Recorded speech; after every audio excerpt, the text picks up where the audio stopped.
iScope Media.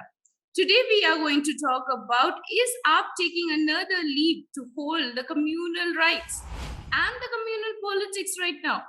Well, with its victory in Punjab, Aam Aadmi Party now runs governments in 2 states.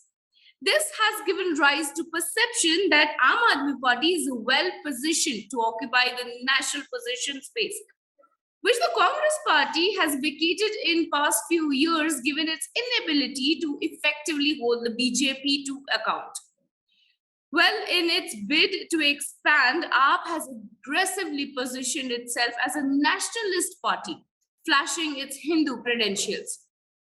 This has birthed a raging debate about whether AAP can really be a true alternative to BJP, or will it prove to be a BJP light, just by being more polished than BJP in being communal? Now, that's the major question here.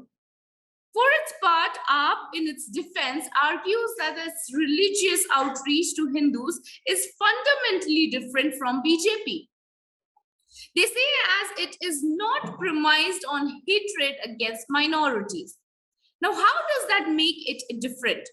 On the other hand, the narrative dominance of BJP ensures that the deference to majority religiosity in public life has become a political norm, a compulsion that most secular parties have succumbed to. Against this backdrop, Aam Aadmi Party seems to be believing that indulging in majority regionalistic and pandering to Hindutvawadis will help the party attract Hindu fundamentalist voters who have thus far only been in the BJP. However, Aam Aadmi Party's positioning over the last week in its attempt to corner the BJP reveals that the party may have turned a corner in its tries with the bigotry.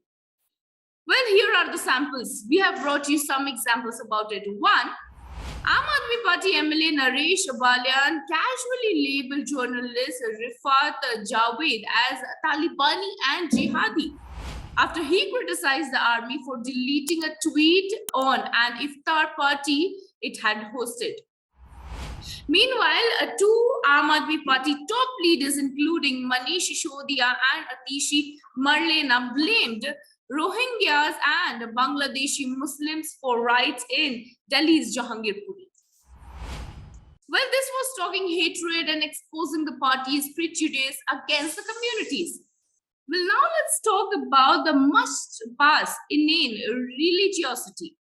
At first, Aam Aadmi Party's outreach to the majority community came via government funding of pujas, tirth-yatras at taxpayers' expense, among others.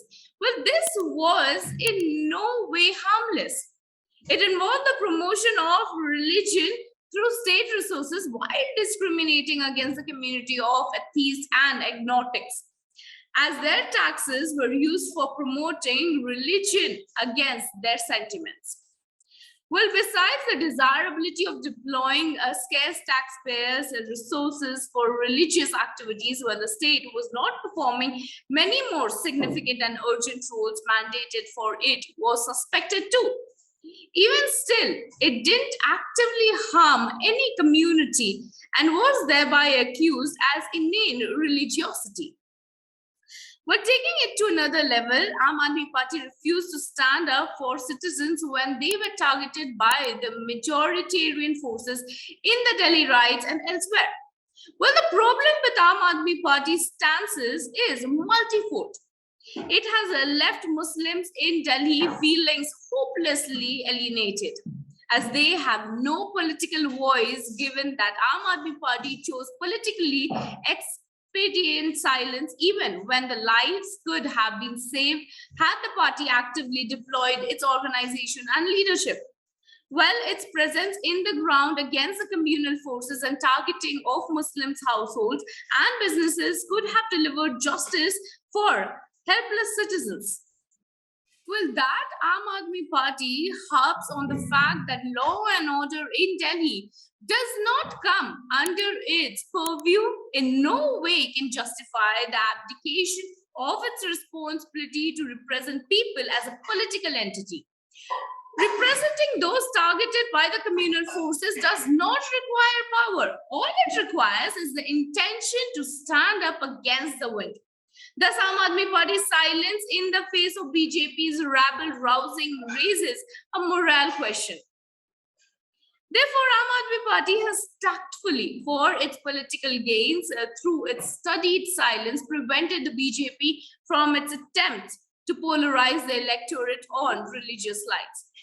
But over the past few weeks, Aam Aadmi Party has taken another leap in its embrace of communal politics.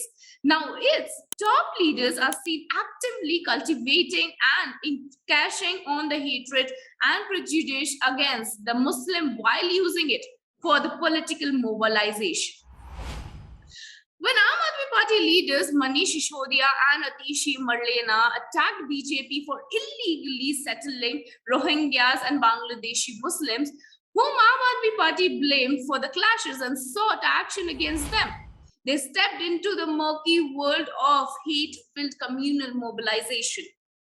Well, the attack has sought to exploit the hatred, fear, and prejudice against the Rohingyas and the Bangladeshi Muslims, as Aam Aadmi Party too conveniently scapegoated them as a community without any nuance of distinguishing between the opposing mischief makers and opposing the whole community.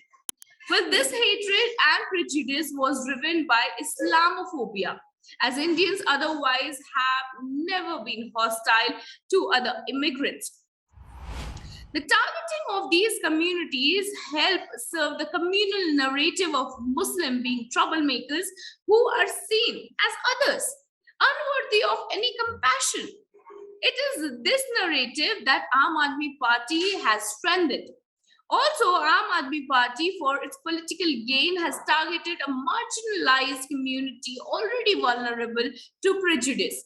Similarly, the casual tarnishing of journalists Rifat Javed as Talibani and Zihadi reveals dangerous bigotry in multiple senses. Well, it shows how Aam Aadmi Party leaders extensively hold all Muslims suspect, as any Muslim whose remarks are unfavorable or even renowned ones can be publicly denigrated and labeled on grounds of the religion. Now let's take a look at the Aam Aadmi Party worldwide. Through these instances, Aam Aadmi Party has revealed that perhaps the communal worldwide of Muslims being the perpetual others, being the constant troublemakers with instantly suspect loyalists and an inability to mold into society is its worldview, which it could actively spread and perpetuate for political mobilization. Well, if it didn't stand up against the bigotry in the past, it was not because it was politically expedient, but perhaps it never had a problem with such a worldview. Perhaps that is why Aam Aadmi Party's parent organization, India Against Corruption, that is IAC, out of which it birthed, enjoyed such close collaborations with RSS. Perhaps that is why the likes of Kapil Mishra and Kumar Vishwas, Hindutva icons in their own right, have no ideological issues with Aam Aadmi Party and were at the very core of the party without feeling any dissonance between their own worldview and that of the Aam Aadmi Party. Well, alternatively, Aam Aadmi Party may still rise up to its creed of insaniyat by drawing the red line in either of these cases. It should carefully reflect, does it really need to outmaneuver the BJP on bigotry? Does a political party need to win all the voters, including the fringe? Well, at what cost? Can it really outflank BJP in such hate-filled mobilization, and for how long?